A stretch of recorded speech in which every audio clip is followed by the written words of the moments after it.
श्री सद्गुरुदेव महाराज की जय।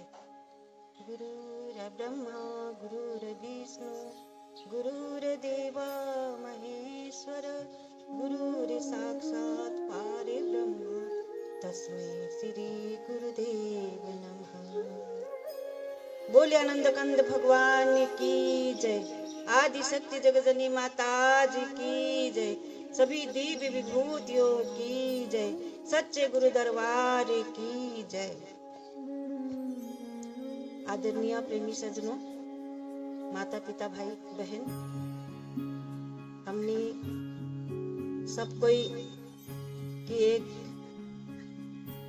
बात कर जो वर्तमान समय में घटित हुए लायक है, उससे हमने अच्छी तरह से परिचित है। दुनिया में किस तरह से तबाह हुए जाए है,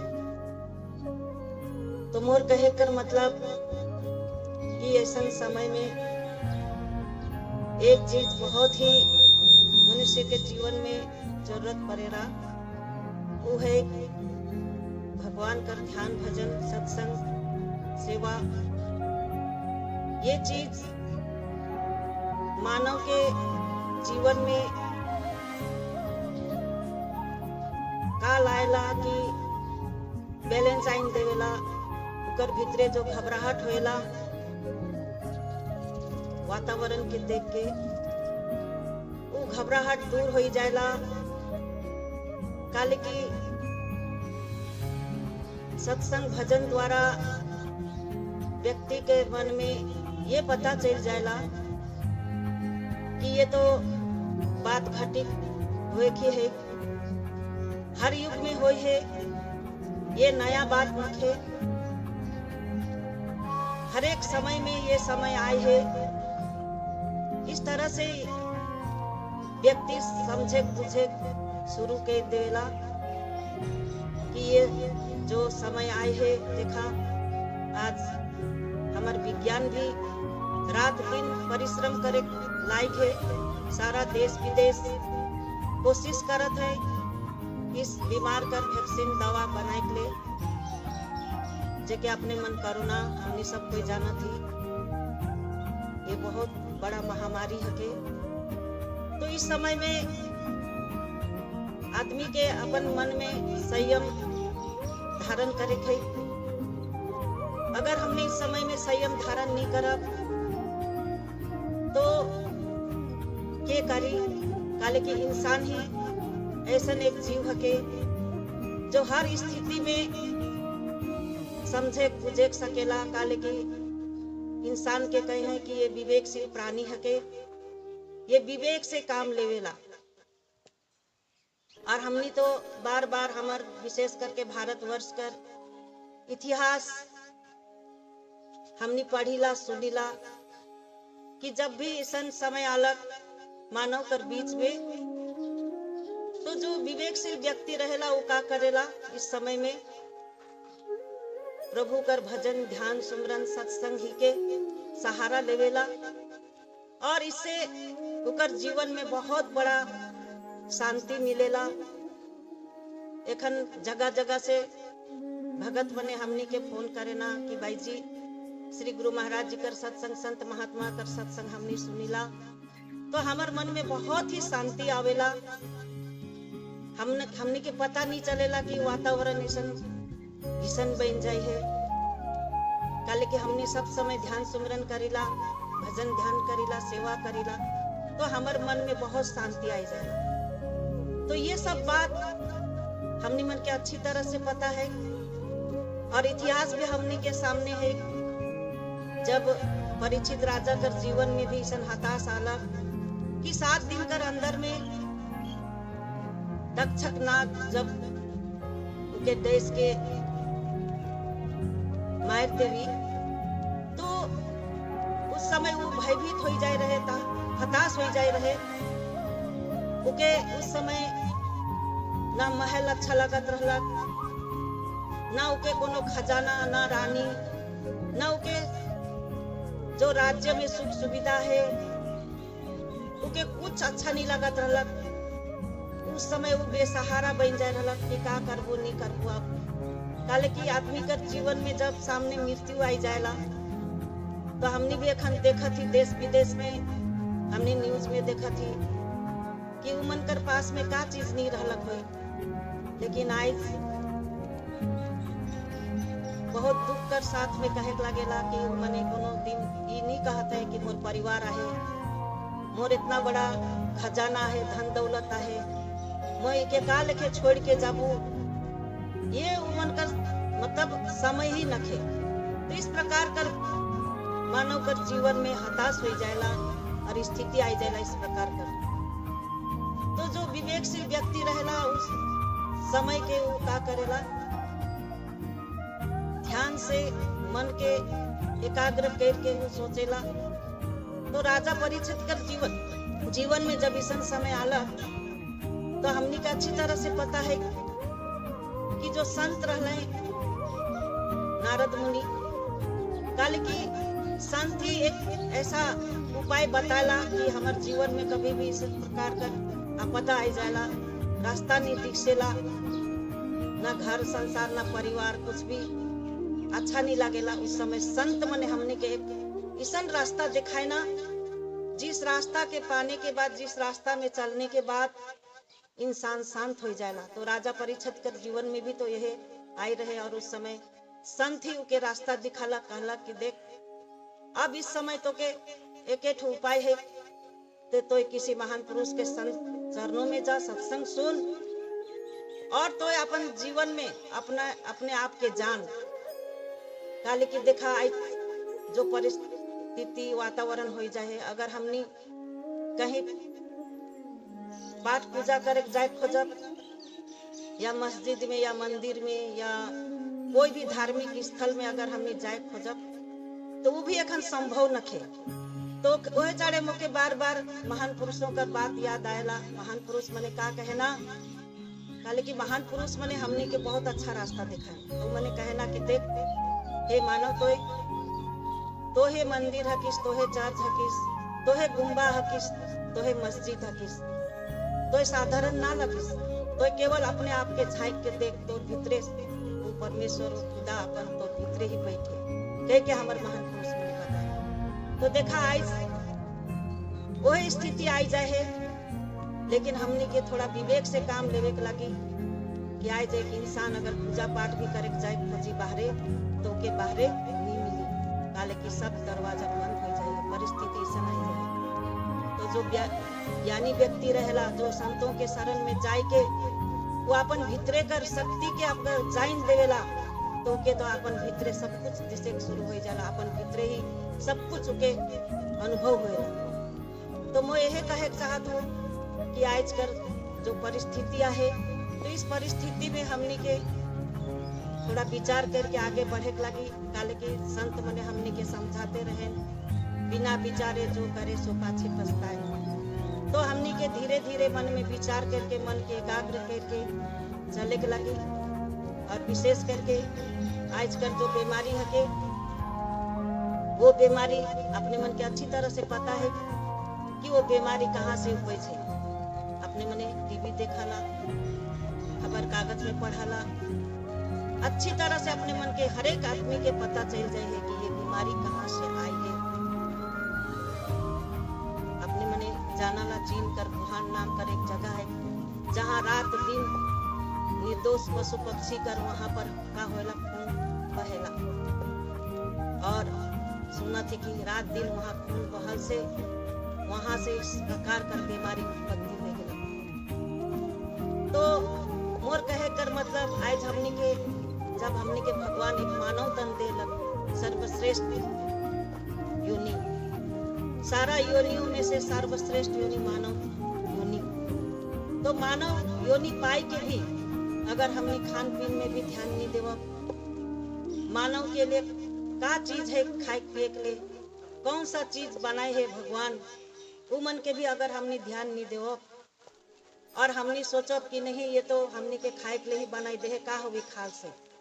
इस प्रकार से जब मानव चले शुरू करेला, अपन मन मर्जी से चले शुरू करेला, प्रकृति से खिलवाड़ करे शुरू करेला तो देखा प्रकृति कर कितना बड़ा आपदा आज आई जाए। हमार विज्ञान आज सोच में पड़ जाए। हमने सोचत रहले कि विज्ञान सब कुछ हके, लेकिन देखा आज किस प्रकार से प्रकृति तोहे चढ़े।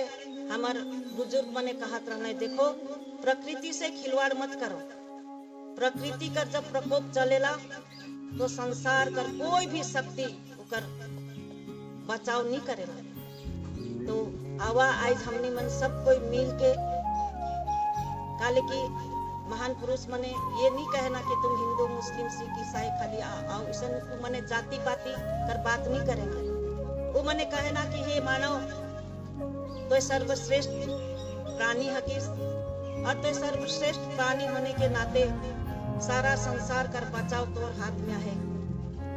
आज किस प्रकार से तो के चले खे हर एक बात कर तो के ध्यान रखे लगी। तो इस प्रकार से जब हमने संसार में चलब तो निश्चय ही प्रेमी सजनों हमारे ऊपर भगवान दया करबे कृपा करबे। तो इस बात के सोच के हमने के आगे बढ़े लगी और समय समय में जो महान पुरुष मने रास्ता बताए ना हमने के उस रास्ते में भी हमने के चले लगी। काले के महान पुरुष मने हमने मानव जाति के लिए ही समय समय पर आवे ना और आए के हमने के दिशा मने मार्गदर्शन करे ना। लेकिन हमार दुर्भाग्य यह है कि जब महान पुरुष मने आवे ना और हमने के मार्गदर्शन करे ना कि हे मानव तो इस रास्ते पर चल, तो हमने क्या करेला महान पुरुष मनकर हमने उस समय पहचान नहीं करे पड़ेला, मनकर निंदा करेला और हमने बहुत बड़ा हमारे आगे जो बहुत बड़ा सुंदर एक वातावरण रहेला क्या हमने बर्बाद कर दिया। कि महान पुरुष मने तो हमने के देवे कावे ना देवे कभी नहीं आवे ना मने हमने के देवे कावे ना और ऐसा चीज देवे कावे ना जो संसार कर कोनो भी चीज से मुकाबला करे हो सके। संसार कर वस्तु तो क्षणिक रहेला वो तो खत्म हो जाएगा, लेकिन महान पुरुष जो देवे कावेला वो तो अनमोल खजाना रहेला, वो तो कभी नाश भी नहीं हुएला। तो आज हमने के सोच विचार करके चले थे और महान पुरुष मने जो बताए ना कि हे मानव तो उस चीज के जान, तो हमने के उस चीज वो चीज का हके जो चीज के जान के हमने पूर्ण मानव बने सके। तो वो चीज के आज हमने के जाने के लगी। तो हमने जब शास्त्र मने उठाए के देखिला वो मन कर बानी मन के पढ़िला तो हमने एक चीज पाइला कि हमार जीवन में सबसे अनमोल चीज महान पुरुष देवे आवे ना वो हके हमार जीवन में आत्मा कर ज्ञान। तो वो आत्मा कर ज्ञान जब तक मनुष्य के अंदर नहीं होएला तो संसार में भटकते रहेला और कभी वो सुख शांति के प्राप्त नहीं करेला। कल की मानव संसार में आई ही अपन आत्मा के जाने के लिए, और जब तक वो आत्मा के नहीं जानेला तो वो तो हिने होने भटकते रहेला। तो हमने के आज जीवन में वो आत्मा ज्ञान कहाँ मिली, किस प्रकार से मिली, तो ज्ञान के खोजे के लिए हमने के सही जगह में जाए लगी। काले की ज्ञान कहल से संसार कर ज्ञान नहीं, वो है के हमार आत्मा कर ज्ञान, जिस आत्मा के जरिए हमने चलती फिरती खाती और जिसके जान के हमने कहा हो हमार भीतरे एक प्रेम सद्भावना मानवता हो जाएगा। और जब तक हमने आत्मा कर ज्ञान के नहीं जानीला तब तक हमार भीतरे एक का रहेला माने आपस में जो द्वेष। आज हमने जगह कहिला ज्ञान ध्यान कर बात हमने सुनीला और बहुत सारा गुरु मन भी आज प्रचार करत है ज्ञान ध्यान कर बात। तो जो ज्ञान ध्यान बाहरी ज्ञान रहेला वो ज्ञान से कभी आत्मा कर कल्याण नहीं होएला और मानव कर भीतरे सद्भावना भी नहीं आवे। काले की बाहरी जो ज्ञान है वो तो का करेला हमारे बीच में नफरत द्वेष फैलाए। और आज हमने देखा थी बड़े बड़े धर्म गुरु मने का कहना कि तो इस धर्म के मान तो उस धर्म के मान, ये धर्म बड़ा है वो धर्म बड़ा है, इस प्रकार से मतभेद पैदा करते और आपस में लड़वाई देवे। लेकिन जो समय कर सदगुरु रहेला वो का करेला कि ये मानो तो भीतरे वो आत्मा शक्ति है चाहे तो हिंदू हो, चाहे मुसलमान हो, चाहे सिख हो, चाहे ईसाई हो, कोई भी हो, हमारे भीतरे आत्मा शक्ति है। और जिस दिन हमने उस आत्मा शक्ति के जाइन जाइला तो हमारे भीतरे से नफरत, वो द्वेष, वो खत्म हो जाएगा और संसार में एक मानव से प्रेम करे शुरू कर देवला। फिर ये धर्म कर नाम में, संप्रदाय कर नाम में जो मानव कर बीच में जो नफरत पैदा होता है वो खत्म हो जाए। तो आज कर समय में जो हमने देखा थी जगह जगह धर्म कर नाम में, संप्रदाय कर नाम में जो नफरत पैदा हुआ थे, उके खत्म करे के लिए एक ही उपाय है, आत्मा कर ज्ञान। और वो आत्मा कर ज्ञान हमने के जरूर समय कर सदगुरु के चरणों में जाके लेने लगे, काले के वो ज्ञान समय कर सदगुरु ही देवेला। जिस प्रकार से भगवान कृष्ण अर्जुन के दिलक, सुखदेव मुनि राजा परीक्षित के दिलक, इस प्रकार से जब जब भी संसार में हाहाकार बचलक, अशांति होलक और रास्ता नहीं देखलक मनुष्य के, तो समय कर सदगुरु के चरणों में जा करके ही वो अपन भटकल मार्ग से सही मार्ग में आला। जब अर्जुन भी मतलब दिशाहीन हो जाए रहे, कर्तव्य का हके वो नहीं जानत रहलक, तो स्वयं भगवान कृष्ण ही उके क्या करलक, मार्गदर्शन करलक और आत्मा कर ज्ञान देलक। इस प्रकार से जब आत्मा कर ज्ञान जब मनुष्य के मिल जाएला तो उके किसन लागेला कि संसार में सबसे धनवान, सबसे भाग्यशाली मोहे हको। काले की संसार का धन दौलत तो हमने देखा थी किस प्रकार से तहस नहस होते। तो ज्ञानी जन संसार का धन दौलत से नहीं रिझे ना, जब उनके ज्ञान प्राप्त हो जाएला तो वो अपन भीतरे किसन अनमोल ज्ञान के अपन जीवन में पाए के का करेला, अनुभव करेला। और वो भले ही बाहर से किसी प्रकार की स्थिति में हो, लेकिन वो अपन अंदर बहुत ही खुशहाल में रहेला। काले के अपन भीतरे उनके दर्शन होएला, वो अनमोल खजाना उनके मिल जाएला। जिस प्रकार से मीरा के मिल रहे, मीरा के जब महल में उनके बहुत दुख होला, बहुत अशांति होला, तब वो कहाँ चल गया, वृंदावन चल गया और जाए के वहाँ महापुरुषों के द्वारा, रैदास के द्वारा ज्ञान के प्राप्त करना। ज्ञान के प्राप्त करे कर बाद में उनके लागला कि महलों से भी सुख और आनंद तो कहाँ है, इस ज्ञान का रास्ता नहीं। और इसी तरह से मीराबाई जी कितना प्रचार करना।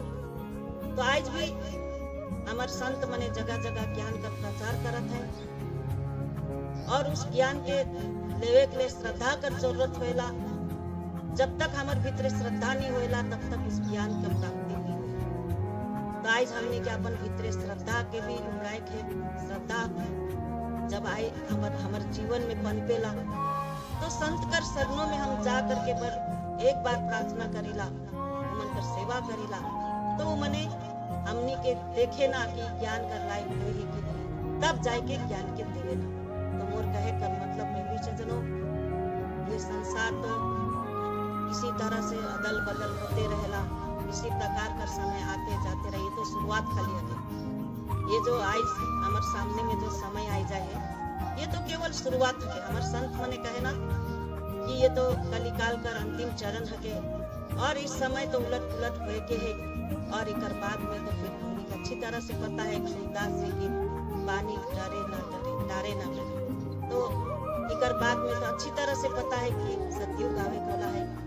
तो सतयुग के आने के लिए हमने के अपन जीवन में कुछ बलिदान देवे के, कुछ आगे बढ़े के, कुछ कर्तव्य मन कर पालन भी करे के। तो इस प्रकार से हमने के आज जो वातावरण हो जाए, इस वातावरण से निपटे के लिए हमार हर एक जगह से हमने के आज्ञा आएला कि नियम में रहो, थोड़ा हमने नियम पालन कर बोले। बहुत सारा बीमारी मन से हमने बाई जाब और हमने विशेष करके छुआ मने मन के ध्यान नहीं रहेला। मैं अपने मन से है कहूँ ना, हमने बुजुर्ग बने हुए के छुआ मन के हर समय हाथ धोवाओ, ये आज्ञा है।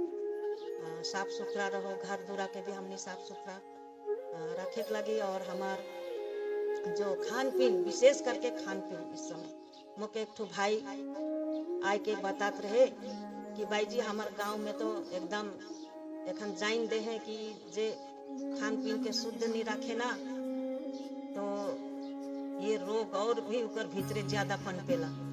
तो इस प्रकार से वो भाई कहत रहला कि आज तो हमार गांव में इतना शुद्धता हो जाए है भाई जी, एखन डारे क्यों ना शराब पीवेला, ना कोनो खराब काम करे, ना कोनो मतलब ऐसा प्रकार कर भक्षण उक्षण करे, ना एकदम सीधा साधा हो जाए। मुझे तो ऐसा लागत है कि ये भगवान सब दिन इसने रह जाए, इसने रहल से अच्छा हो। ऐसा वो भाई कहत रहा।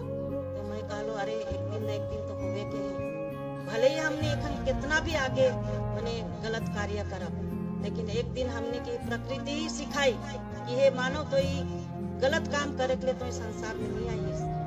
तो भगवान का सबसे सुंदर सृष्टि है, सबसे प्यारा सृष्टि तो आई भगवान का। इसीलिए तो के तो नेक काम करे के, अच्छा काम करे के। और अच्छा काम का है हमने को अच्छी तरह से पता है। सबसे पहले तो हमने के अपने आप के जाने के लगे, अपन आत्मा के जाने के लगे। तो आत्मा के जाने के पता है कोई भी संप्रदाय का, ये नहीं कि हमने कोई धर्म के परिवर्तन करे के नहीं, धर्म के परिवर्तन करे के हमने के एक बात सोचे के कि हमने इंसान है और इंसान का जन्म हमने के ज्ञान देवे के लिए आत्म का ज्ञान देवे। तो इस प्रकार से सोच के हमने अपन अपन संप्रदाय में रहते हुए, अपन जगह में रहते हुए भी हमने के आत्म ज्ञान के तो जरूर लेवे के, यानी कि आत्मा ज्ञान ही प्रेमी सजनों इंसान के अच्छा रास्ता पे चलाएला। आज हमने अनुशासन कर बात करीला। जब इंसान आत्मज्ञानी हो जाएला तो के अनुशासन के सिखाए की जरूरत नहीं होला, वो अपने आप अनुशासित हो जाएगा। तो इस प्रकार से आज ज्ञानी जो व्यक्ति रहेला वो अपने आप के अपने आप पता चलेला कि मोके अनुशासन में रहे के, मोके कोनो गलत कार्य करे के। तो इस प्रकार से आदमी अनुशासित हो जाएला। और हमारे महान पुरुष मने भी हमने के ये रास्ता दिखाएला, चाहे राम कृष्ण कोई भी महान पुरुष हो, चाहे ईसा चाहे कोई भी महान पुरुष हो, ये बात हमने के सिखाए ना कि मानो तो अच्छा रास्ता पे चल, तो गलत कार्य मत कर। ये बात हमने के सिखाए ना हमने के विशेष करके। और एक बार कहे चाहूँ प्रकृति से हमने के खिलवाड़ करे रखे। जब प्रकृति से खिलवाड़ हमने करीला तो हमारे जीवन में आपदा जरूर आवेला। तो है चाहे हमारे संत मने बार बार कहना प्रकृति का रक्षा करो। तो आज हमारे सामने जो भी पशु प्राणी है, गाछ वृक्ष है, कोई भी आज भगवान कर बना जिनिस है, इस चीज का नाश कभी करे न के हमने के काले के उके भी अधिकार है एक संसार में जीवे के लिए। उके भी भगवान बनाए है, उके भी इस संसार में विचरण करे के लिए, खड़ा होए के लिए उकर भी अधिकार है। तो उससे हमने के उके छेड़छाड़ हमने के करे न के, हमने इंसान हो के उकर से छेड़छाड़ करा तो एक कैसन बात हो जाए। तब तो हमने इंसान नहीं रहेगा, तब तो हमने इंसान के रूप में हमने तो दानवता के प्राप्त करेगा। हमने जानीला रावण बहुत बड़ा पंडित रहे, बहुत ज्ञानी रहे, लेकिन जब वो इंसान के भुलाई गेला और गलत कार्य करलक तो देख उकर राज्य में एक दिया जलाए को आदमी भी नहीं रहा। तो इस प्रकार से कहना अच्छा कर्म कर अच्छा फल मिलेला और बुरा कर्म कर बुरा ही फल मिलेला। तो आज हमने जितना भी आए जीवन में हमने के धैर्यता के साथ ये जो विकट समय परिस्थिति का सामना करे थे, और कहना नेगेटिव जो समय आवेला उनके पॉजिटिव विचार से उनके हमने के सहन शक्ति के चले थे। तो निश्चय एक दिन अच्छा समय आवे और भगवान से हम यही प्रार्थना करब कि आने वाला समय जो अच्छा हो। और हमने सुना थी भी कि बीमारी कुछ दिन रही और कुछ दिन के बाद में धीरे धीरे चल जाए। तो हमने के हताश हुए रखे, सिर्फ हमने के अच्छा कार्य करेंगे, किसी कर मदद। कुछ दिन पहले हमारे मोदी सरकार कहला कि तो के मोर नाम करे न के मोर जयकारा करे न के, तो खाली एक ठो काम कर कि तोर सामने में कोई भूखा है, कोई परिवार में ऐसा परिस्थिति है, तो उस परिवार के खाली तो का कर देख। तो ये बात मुझे बहुत अच्छा लगल, सुन के बहुत नेक बात है। तो हमने भी देखा कि गांव घर में हमारे सामना सामनी के को थोड़ा असुविधा है, केकरो घरे अब होवेला उस प्रकार की परिस्थिति। तो हमने एक तो मानवता का हिसाब से वहाँ जाति पाति धर्म कर बात नहीं पूछ के एक मानवता के हिसाब से उनके सहयोग करके, और हमने सब कोई मिल के जेकर है तो मैंने सब कोई मिल के थोड़ा बहुत सहयोग करवाए। तो मुझे आशा है कि धीरे धीरे हो जाए तो अच्छा आदमी के अच्छा ही विचार लेके हमने के चले गए। और हमारे सदगुरु महाराज तो अपने मन के पता है कि किस प्रकार से आज गुरु महाराज जी हमने की प्रेरणा देवा थे। हमने मैंने यूट्यूब में देखा गुरु महाराज जी आज इतना सेवा करे लायक है, अच्छा से घर परिवार में भी नहीं बैठे। कभी कभी खबर आई जाला भाई जी हमने तो आंसा के कुछ दिन पहले कहा था नहीं घर मैंने फुर्सत न खे, हमार तो परिवार से मिले भी फुर्सत न खे। लेकिन आज तो देखा परिवार में बैठ बैठ के कभी कभी के करो घरे तो हो जाते। तो इस प्रकार से हमें अच्छा से मिल माल के चले के तो मैं ज्यादा न कहते हुए इतना ही कह के अपन विचार करे। बोले आनंद कंद भगवान की जय, जगत जननी माता जी की जय।